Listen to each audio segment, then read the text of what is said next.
हाय सांग मैंने आज लंच मोर थिला भेज थाली रे थिला भात डालमा सहित भेंडी भजा पुदीना चटनी। एबे लंच करके मु सीधा आसीगली पार्लर कहीं मते पार्लर कर हेयर कलर। ए पार्लर ना हूँ एसएस ब्यूटी पार्लर। एटा चेन्नई रा पड़पई बस टर्मिनाल पाखे अच्छी।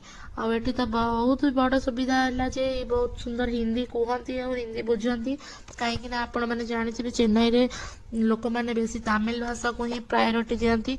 तो ये से बेनिफिट अच्छी आप हिंदी कहींपारे। द्वितीय कथा है एमर वर्क एक्सपीरियंस बहुत ही बढ़िया। तो ये manicure pedicure facial hair cut hair smoothening आपड़ जहाँ भी करेंगे तार बहुत ही भल रिजल्ट आसे। मुझे 2 वर्ष है आसूची। आज मो हेयर कलर करने आसती। जो मानक मो हेयर कलर भल लगी दयाकोरी मत कमेंट दिखाँ। जो मैंने मो चैनल को नुआ आसुचे दयाकोरी सब्सक्राइब करने और सांग सहित शेयर करने को बिल्कुल भी भूलें। Thank you.